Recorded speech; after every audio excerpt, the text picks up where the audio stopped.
Welcome to Kathy on the Couch, the EMDR podcast for everyday clinicians. I'm the host, Kathy Couch, at Rewired 360, your EMDR university, where you find everything EMDR, from the EMDR career pathway, from basic training to certification, and learning how to support your own trainings.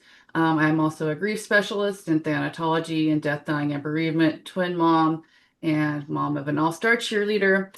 We are here today with a fun, exciting guests, and I'm just gonna let everyone introduce themselves, and I'm gonna start putting this on to YouTube. So I have an exciting announcement. We're here with Tony today.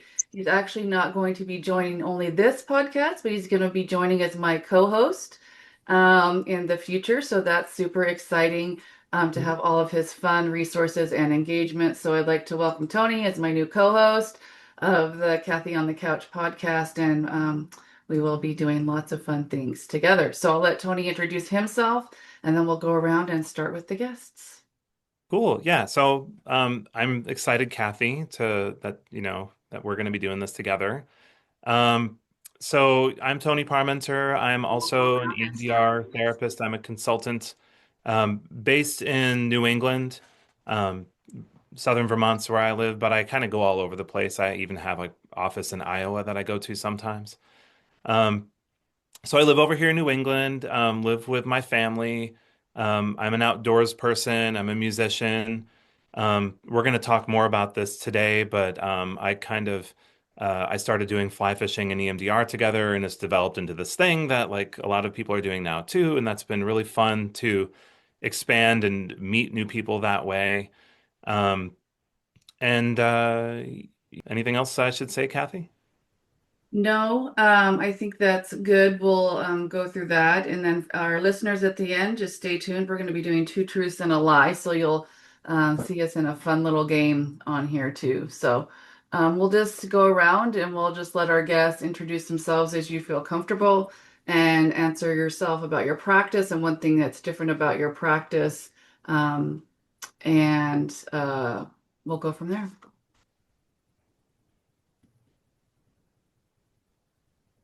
Dun, dun, dun. Maybe we call on people. All right, Becca, you want to go first?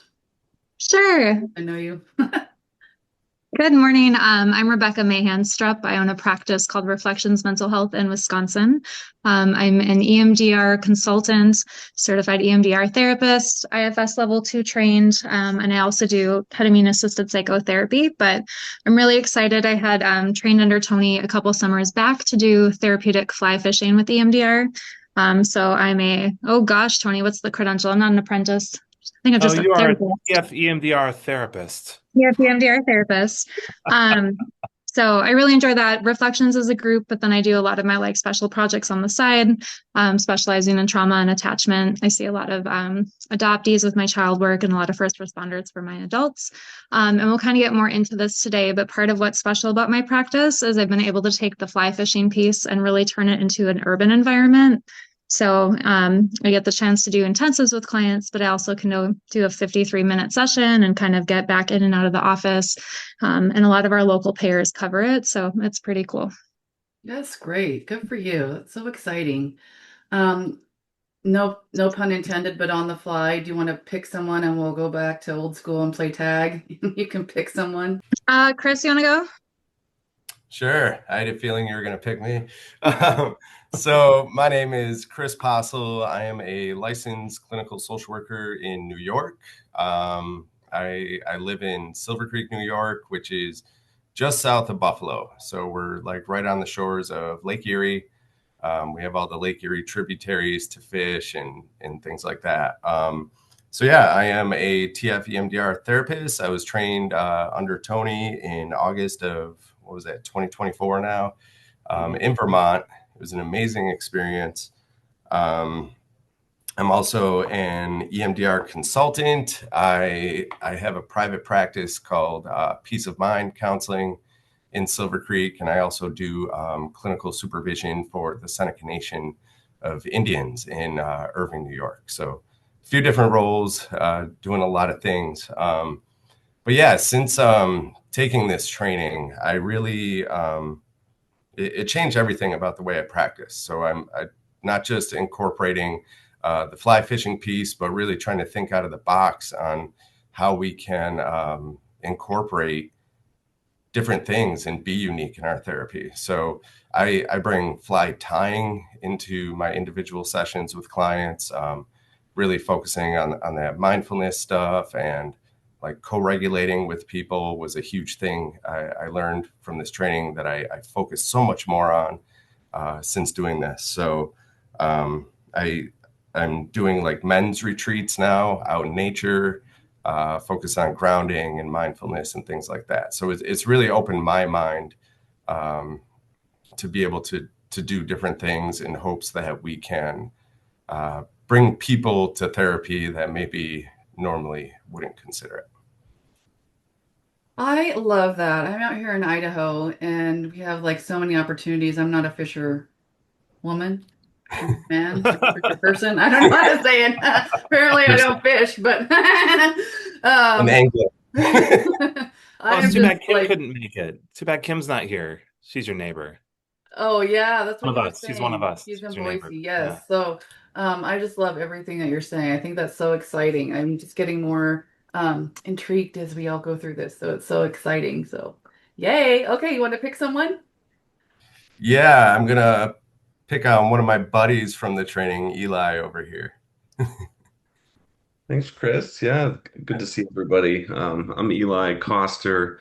I'm a licensed independent clinical social worker up here in New Hampshire, just right next to Tony's home state. And so I've been in the field for about over 10 years now, mainly doing nonprofit community mental health type of work. After getting trained in uh, I've had a long time passion for fly fishing. So when the opportunity to do Tony's training came up, I jumped right on that. And then I was inspired to open up my own practice this year called Streamside Therapy Services.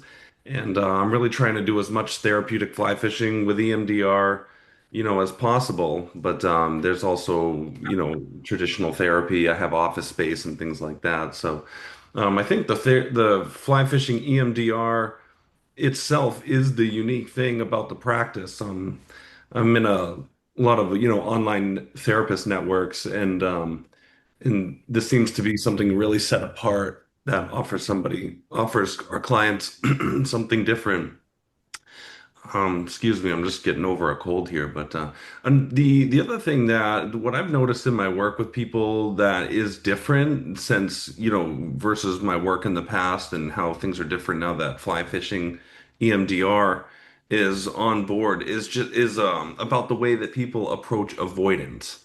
So avoidance is like such a common trauma response, right? People avoid themselves, their feelings, memories, relationships, and that avoidance can be a really tough barrier to healing in therapy. I think with therapeutic fly fishing and EMDR, it shifts that experience of how we address that with clients, and it has to be addressed if the client is willing, and just having like that natural environment, the sounds, you have the moving water, it's very grounding. You're just like you're creating such a comfortable environment for clients to just like open the door on those avoidant parts of themselves and to really say, we're not like sitting in an office Yeah. directly at each other, and that conversation approach and avoidance I think has to be really a delicate, supportive way. And I think I've noticed that the fly fish being out on the water with people allows it to happen in a way that feels gentle and supported, I think. So, Yeah, That is Kathy, so awesome. can I Awesome. respond to to him? Is that a little Yes, bit yeah. Mhm. okay? Okay. Um, so yeah, so Eli, that's amazing. And the thing I really appreciate about hearing that from you is that that just kind of validates what it's like for me with my clients, where my clients, even if they're comfortable fly fishing or if they like being in nature, no matter what, when you change the way or the place that you're doing therapy, the set and setting, people have to take a risk. Right. And and just simply their willingness to go with that, like no pun intended, right? Just to go with that already is like pushing them into a different place with their healing process, a different place with trust. And it's a different type of relationship. You probably experience this in the training. I call it buddy talk. But even the way we talk to our clients when we're outside is completely different. It's more formal. And it's like you're working with all their parts in a completely different way, more compassionate. They're more grounded if they like being outside. And so just simply changing the way you do therapy, no matter what kind of nature-based therapy you're doing with people, once they agree to that and they take the step in that direction, you've already done kind of a lot of work behind the scenes. So Yeah. that's been my experience anyway. So I appreciate hearing that from you. Absolutely. That's a great point. Yeah. Okay, your turn. Time to pick someone. Oh, okay. I think we got Andrea. Yeah, I was gonna say, I think that's me. Thanks, Eli. Hi, my name is Andy. Everybody calls me Andy, so my name is Andy Watts. I'm a licensed mental health counselor in New Mexico, and I own an agency called Guardian Wellness. I specialize in the treatment of first responders. I've been doing that work exclusively with first responders for the last 15 years. I really love the fly fishing EMDR. I've always been an outdoors person, and fishing has always been fun, but fly fishing was kind of new. I had done a little bit of it, but I'm doing a lot more of it now.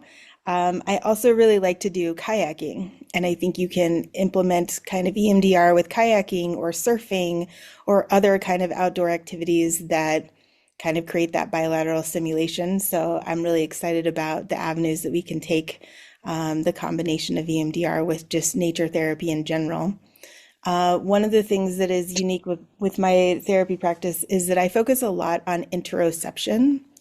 Many first responders, after going through lots of critical incidents, their rate of critical incidents is super high for them. And so, in comparison to other nervous systems, they do tend to have much more shut down, avoidant coping strategies to deal with all of that. And so, focusing interoception work and I basically call that neuro rehab from trauma.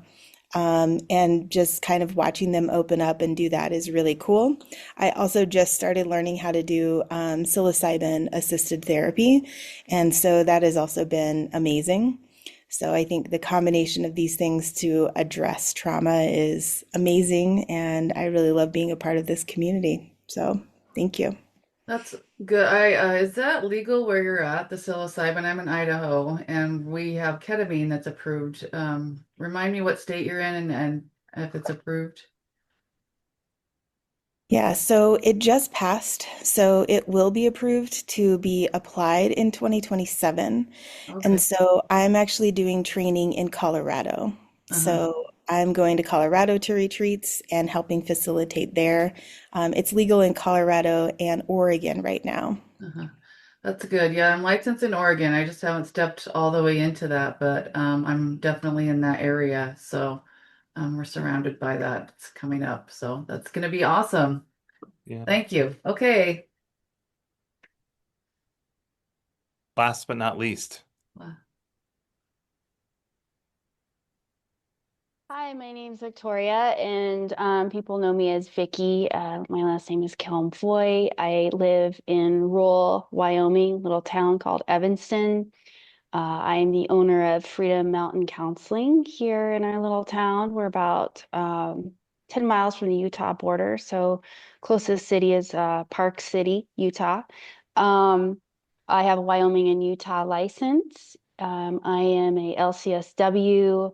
I'm a CIT, MDRIA certified, uh, and forensic mental health evaluator, also a Dr. Amen brain health professional.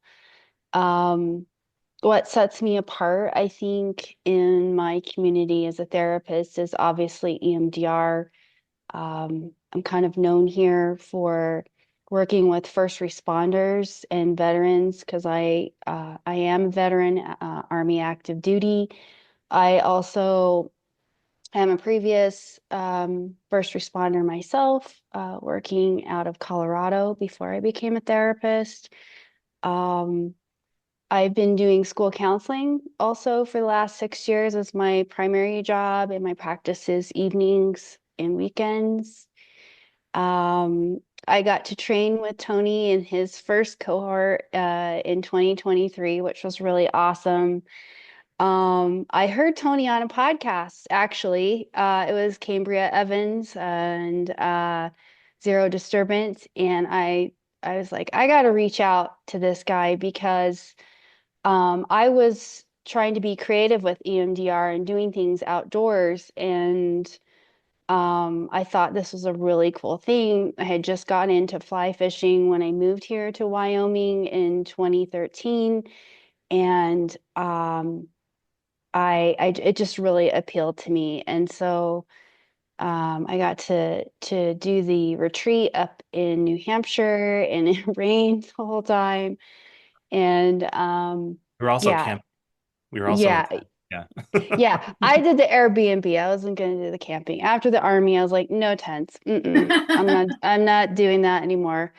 Um, and so yeah, I just was able to connect with Tony, and he's been doing my consultation and has been a great mentor to me in my modality that I've been working on. I'd love to chat with you, Andrea, because what you were talking about kayaking, and I've developed 7S EMDR protocol where I use outdoor recreational activities to create the BLS, also using BiTAP bracelets in the process, and trying to get that going for a training this winter. Um, and trying to get with Emdria. I just sent them an email trying to get some CEUs.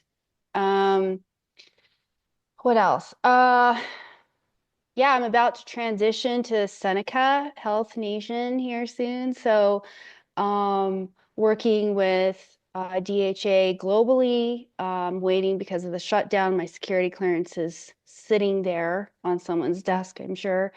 So I'm kind of in limbo until that happens. Actually, today is my last day at the school. And so hopefully in December, I'll be going to the training. Um, yeah, so in my community, it's very small. We do have some EMDR trained therapists locally, but I've been doing EMDR since 2018, right out of the gate, finishing school, and it was my life's passion. I had learned about it 10 years prior, and it was, a 10-year journey. I had a little bit of college. I was an investigator at the time, working for human services and investigating welfare fraud. And I heard about EMDR, and I noticed that the people I was investigating just had huge amounts of trauma. Um, and so it just set me on this journey to be EMDR trained, and I didn't look back. And so yeah, that's a little bit about me. I think I've answered everything. Yeah. I don't know if Yeah, I'm there's just so anything. amazed at all of your expertise, right? Like we're all sitting here with all this experience. It's Yes, just kind of overwhelming. I'm just really grateful. So this is like yes, so cool, Tony. thank you. You've done a lot of great work to get Well, here. yeah, the thing that I'm appreciating hearing from all of you is like how you feel in your own ways that, kind of learning the modality that I'm teaching has helped you tap more into your own creative process. And, a big part of the training, I know that probably the people listening to the podcast don't know anything about the training, but a big part of it is actually fly fishing is like a 10% part. We do fly fish the whole training mostly, but it's like a very small part of what actually people learn. People learn a lot about that, a lot about accessing like what is it that they want out of the session? What is it that makes them feel connected to nature and authentic and grounded? We put a lot of emphasis on that. We put a lot of emphasis on, polyvagal theory and just feeling present and what is that like to feel present with the other person there and how does that help them? And so I always feel like, I probably came up with the wrong name for this because we are teaching fly fishing, but we're teaching more than that. Like I feel like people just come out of this, and I heard Vicky and Andy say this especially, like you just become more aware of how to use nature in general better to do trauma therapy with people. It just you just become a better nature-based therapist in general. And so I appreciated hearing that from you guys because that's something I really care about. Yeah. Tony, for myself and our listeners, would you kind of talk about how you manifested this idea, what it was like to implement it and to see all these people here? And Yeah. then just kind of the listeners going through the program, how it's changed your practice and those kinds of things. Sure, sure. So, um, I didn't grow up fishing. I mean, I grew up going to like summer camps and fishing on lakes here and there. I didn't know anything, I didn't know how to fish growing up. I just tried here and there. So it wasn't until about, in my 20s, um, when I was living in Japan, kind of between getting out of the military and then moving back to the US. There's a couple of years where I lived in Japan and taught English where I went camping with some friends and they were like, here, this is fishing. And it was just like a stick with a string on the end. And I was like, this is fishing? And we caught some rainbow trout and and we are camping. So in Japan, there's no catch and release. So you eat what you catch. So we did that. And then when I moved to the US a few years later, I started working for a mental health program while I was in school for counseling. And on the East Coast, it was one of the first programs that was specifically around for first responders and military veterans. And it was a complete mindfulness-based program. We did acceptance and commitment therapy, we did yoga, we did um, you know, gosh, everything. It was just mindfulness oriented. So, but we placed a lot of emphasis on recreation. So, while I was working there, one of the other staff members who was a fly fishing guide said, "Hey, fly fishing helps me feel better. I feel better when I'm outside. What if we use this in our program?" So he helped develop a mindfulness-based fly fishing program that was basically a way for people to take what they were learning in the ACT classes and Oh, practice it okay. in real time so they could take that home with them. So it was a really great program. It was sponsored. We got like Orvis sponsorship. I mean, it was like everyone, because more or less people respect first responders. So we got a lot of we got a lot of help doing the program. Um, Years later, when I learned EMDR, um, I not long after that, the pandemic happened, and I found myself really, really itching to be outside more. And I remembered, like, oh, when I was fly fishing a lot, when I worked at this program, I felt really good. Maybe I should start fly fishing again. So I went out and I bought, a 5 weight rod, and I started getting back into it. And then I got into this I think it was the same thing I was doing in Japan, a while back, the stick with the string. I got into Japanese style fly fishing, which is called tenkara, which is about 20 years old in the US, maybe not even that, maybe 15 years old in the US. Um, and so I started doing that more, and I realized I'm doing EMDR while I'm casting. I'm doing eye movements. Wow, what's it like if I bring something up? I know we're not supposed to encourage people to do EMDR on their own, but like I Well, was I think as experimenting with that practitioners, myself. right, we're always looking at the EMDR mindset. We just can't, it's a Yeah, life. Like we're always yeah, thinking about bilateral, right? yeah. So that's where it started, and so I started. I got certified. I became a consultant in training, and actually people started reaching out to me. I put a paper out, and people saw that, and they started reaching out to me to to try to learn this too. So at first, I was just consulting with people on this, and I realized, if I really care about this thing, I really need to make some kind of standard thing that people are doing. Of course, anyone can go out and fly fish and do EMDR, but I care about this thing that I made. So I want people to learn it the way that I'm exploring it. So we're all doing the same thing and it's helpful for clients. So that's when I decided to make a training. And um, and over that time, especially doing this more in my practice when it's warm outside, going out and fly fishing with people, just really plugging into it's a lot more than just casting and the eye movements. It's a whole body experience because even if you're outside just standing in the river, your body's moving back and forth. You have kind of a natural bilateral stimulation going on because you're staying in the water to not fall over. You have to notice the five senses more outside. And then there's research into, well, there's not specific research, but I use the research in the polyvagal theory, specifically regarding the inner ear muscles, what Stephen Porges uses for his safe and sound protocol. I use that to kind of look at what is the sound frequency in different river situations. And the rivers where we go fly fishing, the sound of the water is within that same frequency range, which activates the ventral vagal area of our nervous system. This is so cool. I know. So like you can just stand outside by the river and not fish, and you can have that shift. So that's really cool. And I've enjoyed, I'm kind of a social person and I'm also an introvert. So having the ability to do like to meet more people, but also have small groups. The first group was small, the next group was 8 people, the next group was 10. And I know everybody really well. That's been just the best part of it for me, is just knowing more good people and connecting. And yeah, so I don't know if I've said enough about the training or my Well, I experience. did have another question, and maybe all of you can kind of chime in here. I just want you to describe kind of the credentials, the pathway people can go down, and then also I'd like to hear from our guests on how they found you and kind of how it transformed their practice. Yeah, so part of me going back to so the first time I trained it, like when Vicky was there, I didn't have any idea about credentials. I didn't even think about that. Mhm.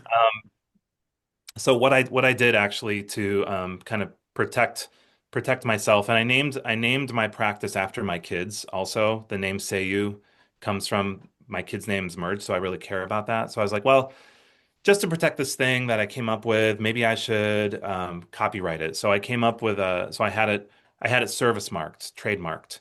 Um, and so I'm like, oh crap, now people can't use this term without, being at risk of like worrying about like, oh, I'm using this other guy's term. So I Did came up you with like did you do that on your own, or did you hire an attorney, or how did that look for you? I worked with a trademark firm, so attorneys. Mm-hmm. Yeah. And they did at first I tried it on my own and it got rejected a couple times. So I'm like, okay, I need help with this. Yeah. So I reached out to some folks and they've been awesome. So what I did is, because I realized like people are put in this position now to like not use this term, um, I came up with a credentialing idea. I didn't want to call it a certification, especially, that might get confused for EMDR certification, and I didn't want that. So I came up with a credential. And so when people take my training, um, after they take the training, they're considered an apprentice in TF-EMDR, and we do 6 months of consultation together while they get their practice going. And there's kind of they'll come up with a case consultation, a kind of idea, and they'll come up with a presentation, and we'll just be thoughtful about their process. And at the end of that, if all works out, they'll be upgraded to a TF-EMDR therapist, and that's all included in like the training cost. But while they have those things, I have it written into kind of like my process that they're allowed. Anyone who has these things is allowed to use my trademarked terms in their advertising. So that's how I get around that. But the nice thing that's happened around that though is it's created a little bit of a standard, you know. There's now a standard of going fly fishing and doing EMDR as a nature-based therapy. And I like that. I like that we've kind of held, brought the career forward a little bit for people and brought the field up a little bit as far as like what we can do in nature and how we can promote that and show some competence. So, how did everyone find Tony or experience the training? Can you all talk a little bit about that, just kind of in an open conversation? Yeah, and I apologize. My co-therapist, 6-month-old puppy is barking in the back. Oh, so Um, cute. We love that. but yeah, so I, for the first 7 years of my career, did intensive in-home with kiddos. And it was really intense work, but I love taking kids outside, being under the trees, going to the park. And so when I switched to outpatient for various reasons, I was like, that was what I was going to miss the most and did miss the most. So I think I was like on a road trip to New Orleans, and Tony sent me a message because we were not, I think we were both in like a first responder Facebook group. And he's like, hey, and he actually asked me and my a member of my leadership team, Amy, who loathes nature. So I got a good chuckle at the time. Maybe we're on our way to Belize, actually. I can't remember. But I was like, Amy is definitely not interested. But we kind of talked about it. I signed up for the training, I think a couple weeks later. And I grew up fishing, very like Wisconsin, boats and beer, and everybody's kind of angry because it's hot outside. So I fished, but I hadn't gone as an adult in 10, 15 years, and I really never enjoyed it because as a girl child, I had to be really, really quiet and super, super bored. Right? Because they weren't going to teach me anything in my family system. So I got out there and I'm like, I don't know how to fish. Like, I don't know what I'm doing. I backpack and I camp and took some of that gear. But as I was doing the training in Vermont, like stuff started coming back that I remembered, or like, not like, I mean, I love being outside, but it was kind of like, I know how to be outdoors. Like, I know how to be on the water. I also kayak, so I'm really excited to nerd out with everybody later on that one. So it kind of just built from there. And Tony was really supportive of like, take this back, figure out how it fits into your practice, your environment, marketing and stuff like that. So it kind of just tapped into stuff that I enjoyed and that I didn't know that I still knew, and just kind of got to go from there with it. Yeah. Our bodies respond, don't they? Like, oh, you know this. Yeah. Yeah. Good. How else did you all find Tony or the experience or the program? I can talk a little bit. So I found Tony randomly on an email listserv, like an EMDR listserv that I was a part of. So I saw it come across probably the year before, and I was kind of in touch with Tony, and we just couldn't make it work on my end. And then I saw it come again, and luckily the Seneca Nation sent me and sponsored the whole thing, paid for it, because the culture here at the Seneca Nation is very nature based, and it fits very well with the people we work with here. So it was awesome. I saw the flyer and I'm like, this is like a dream come true. It's fishing and therapy, two things I'm extremely passionate about. And I grew up fishing my whole life. I love the outdoors, and it is like a dream come true that I'm able to mix these two things together, and people really benefit from it. So that was kind of my journey. And then going through the training, it's not just a training. Tony's way of doing it is that retreat style, where it wasn't just about learning new skills. There was a vibe to it, and I think that vibe from the training became like, my own resource, right? That's a feeling that it is embedded in me now. And I take that vibe and I bring it into my therapy now, whether we're on the stream or in the office, whatever. Like it's instilled in me, and I'm able to project that out into my session. So What a gift, right? Like, yeah, not to cut you off, but like when I was developing this community, same with Tony, like it was just divined out of an idea. And it's like to hear someone say, like, this is now my own resource. It's like, wow, like the power that we have, this creative energy now is like two people, and it's like their resource because of the work we did. It's just so inspiring, you know. yeah. And through like the consultation, we all got to see each other again. And like every time we got together again, that comes back and it strengthens every time. Yeah, Just so like now seeing these awesome. faces, it's like it's just an awesome energy. So Yeah. Thanks for sharing, Chris. I also want to say on my end, like I get to be friends with everyone that learns from me, and that's such like I love that connection. And I have a good memory of your training, Chris, where we all found out that we can all more or less in one way hula hoop. And I'm not going to say more about that, but hula hooping was a big part of the training that none of us intended to have happen, and it was a lot of fun. So, those are my resources too. So, Yeah, it's so cool. Does anybody else want to share? How else did you all find Tony, or what kind of has changed your practice, or what surprised you about the training? I also found him just kind of on a random listserv of EMDR therapists. And he said something about fly fishing and EMDR, and I was like, what? I need to know about this. And so I immediately like emailed him and we started talking back and forth. Me and a friend of mine were trying to get out there, and this last year we made it out there. It was an amazing experience. I agree. I had never been to Vermont. I am the biggest fan of Vermont now. Everything Vermont is awesome. It's was very retreat style. It was restorative. It felt creative. It felt grounded. You just really feel held and just process. There's just so much wonderful process, and the community is amazing. I made friends with great people. It's a really great experience, and I think anybody that gets the opportunity to go to the training they'll love it. It's great. So you I fly wish I there could do to it a again. retreat style. Is that what I'm hearing? So is that how it's set up for anybody? So you have like a weekend and people come, or how long is the training and kind of what's the setting, I guess is the question. Should I answer that? Yeah, go ahead. Oh, And okay. Thanks, Andy. Um, yeah, thanks, Sandy. yeah, so it's a 15-hour CEU training. So it's Andrea credits, and I have CEUs through the Vermont boards.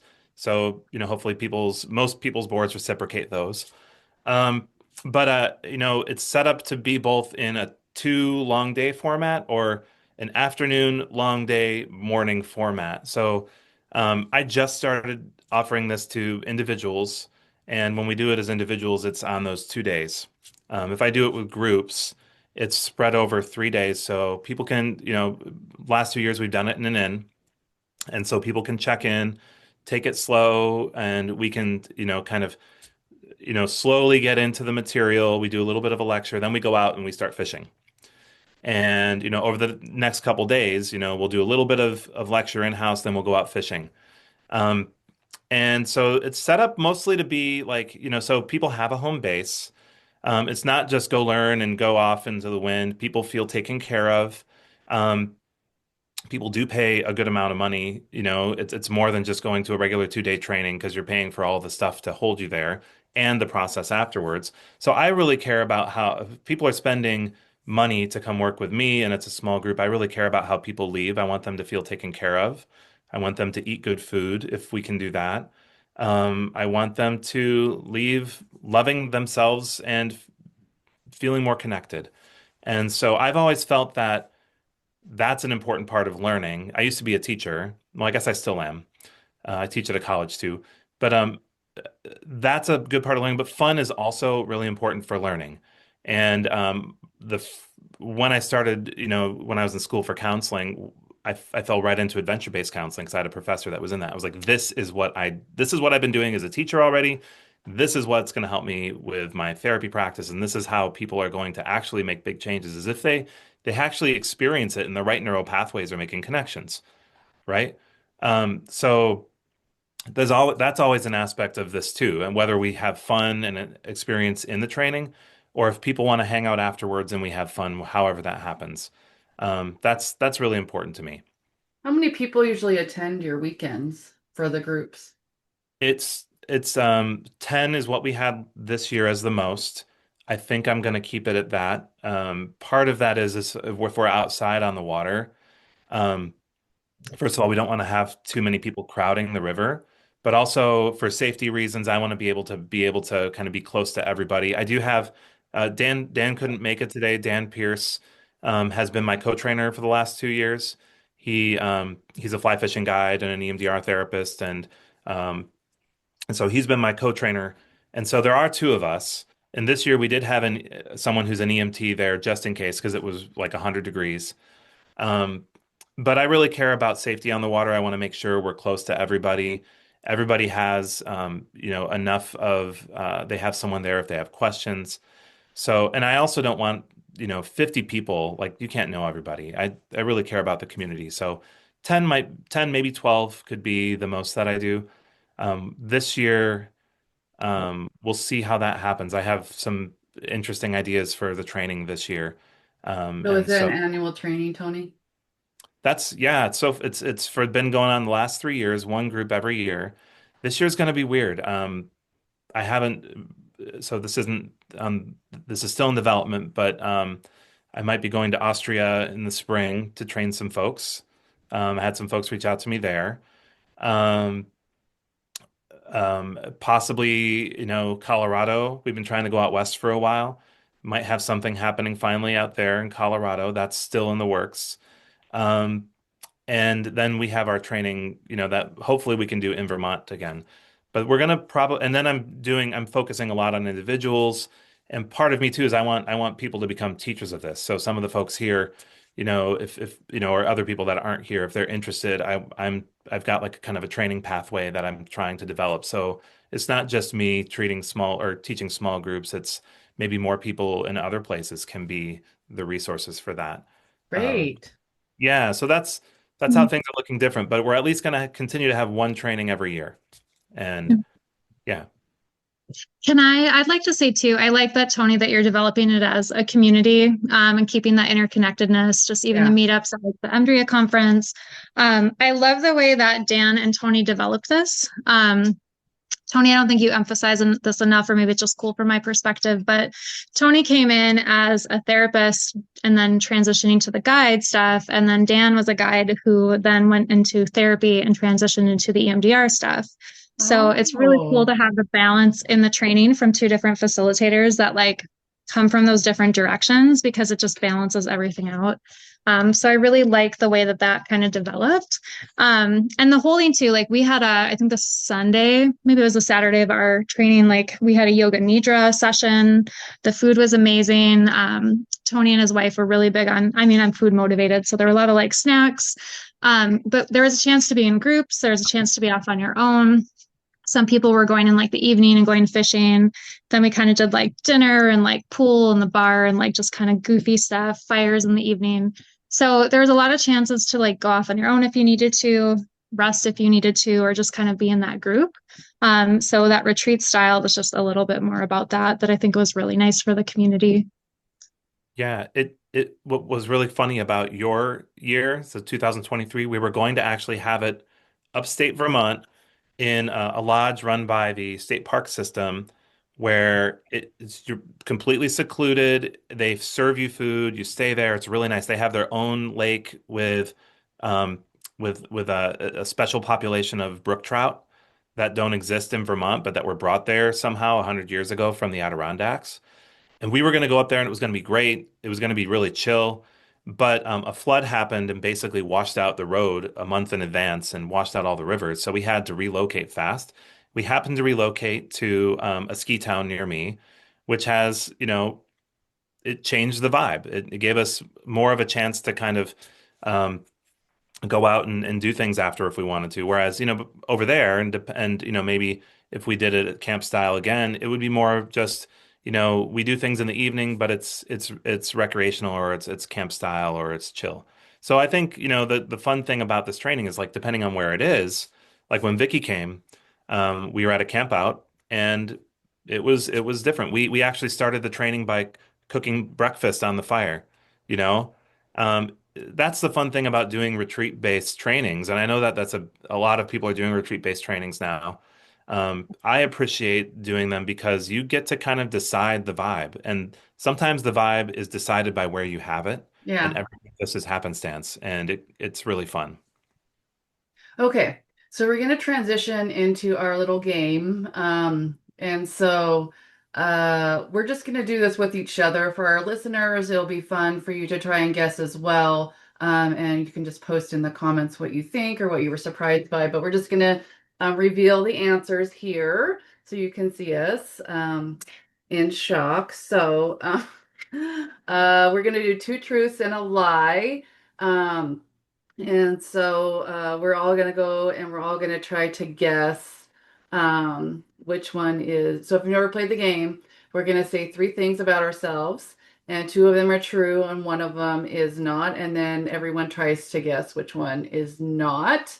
And we'll go around and do a round, and we'll just, I guess we'll just do tag system again, and we'll go from there. So I am going to let Tony kick it off. Oh boy. And so you can just start, and then we can all just call out what we think, and then at the end you can reveal what's the answer. Okay. All right. So first one is I I'm not Greek, but my mom makes the best tzatziki I've ever had. The second one is that um I I'm an OEF and OIF veteran of the Air Force. And the third one is that I'm probably in Call of Duty. I've heard, but I'm not sure that I'm in the game Call of Duty. So which one do you think? You guys go. Chris, you probably know him better than I do. Or Becca. Oh man. I'm gonna say the Call of Duty is a lie, but with Tony, that could be totally I true because he just know, because knows he's always everybody. popping these But things out that surprise us. I don't. I'm It's gonna say Call of Duty, but it's probably Greek. Okay. That's I my agree. I think it's the Greek thing. Okay. The Greek thing. I you're also you're have no gonna get me idea. on the Call of Duty thing. I'm going with it. Okay. Should I just say? I know we got like 5 minutes left, so should I just say? Yeah, just say. Okay, it's actually the OEF and OIF thing. I only deployed to Operation Enduring Freedom, not Operation Iraqi Freedom, when I was in the military. My friend Chance Glasgow, I've known him since I was like 21. We were online friends, and so I knew him before he got before he started Call of Duty with the other guys. And there was a rumor at the time because we were all on the same message board. There was a rumor, and I should ask him about this, but there was a rumor that there was a character based on my face. So I don't know if that's true. So that's why I said it that way. I don't know if it's true, but all right. Does Close anybody enough. else have a burning desire to go? We want to try and wrap this up by the hour, so we want to make sure and let us know where people can find you. So does anybody want to go specifically? I can go quick. Okay, so my three are: I used to sell fire trucks internationally. I hold a championship in Great Lakes surfing, and oh my gosh, and I'm an excellent egg surgeon. I can remove baby ducks and chickens from their shells. Oh man. I No want to idea. This is tough. These are so great. I want to say egg surgeon. Is my lie? Yeah. Anyone else? The first one, My fire trucks? sure. Okay. I am an excellent egg surgeon. Call ducks are stupid and they can't get themselves out of their own eggs, so I am great at hatching these things out. I Excellent. there you go. I did sell fire trucks internationally when I was like 21 and totally unqualified. Oh my Disturbing. gosh. So funny. And I am not a surfer. I am very much a big snowboarder. So I am not, don't hold any championships in Great Lakes surfing. This is so fun. Eli, Okay, your face. one more. Does anybody else want to go? Come If on, no one else Andy. wants, Go, I'll Andy. okay. go. Come on. I Sure. see Yeah. you. All right, cool. So I live in Albuquerque and we have the International Balloon Fiestas. So in my spare time, I get to be a hot air balloon pilot, which is super fun. I really enjoy doing driftwood art, and I was a high school rodeo queen. I'm going to say the driftwood's a lie. Yeah, where are you going to find driftwood in New Mexico? I There. guess there's importers. There's no tariff on that. No. I'm going to say that too. Let's go driftwood. What's the Yeah. answer? I'm not a hot air balloon pilot. What? You were solely Yeah. sold us. All right. Oh my gosh. I think Okay, I'm I gonna think go. you showed us some of your art, maybe a picture of it. Okay, I Yeah. remember. Vicky also is a good artist. You guys should connect. Oh, Oh, that's thank awesome. you. Okay. I am a master at dot art. I was recruited to grad school while on a trip to Africa, or I ruined my minivan with diesel exhaust fluid. Diesel exhaust fluid? Whoa.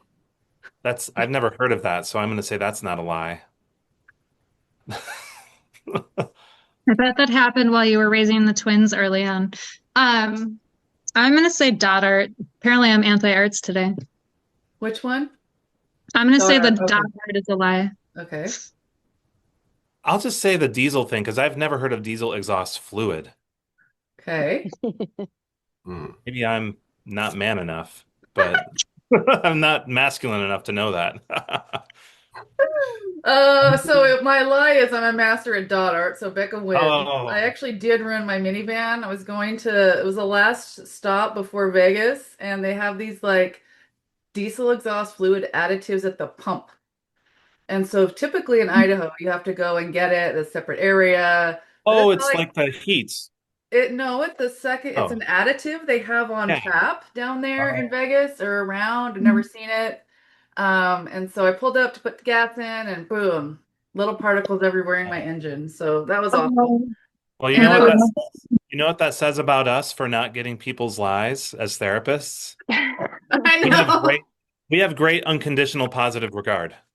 we yeah. do. Yeah. Okay.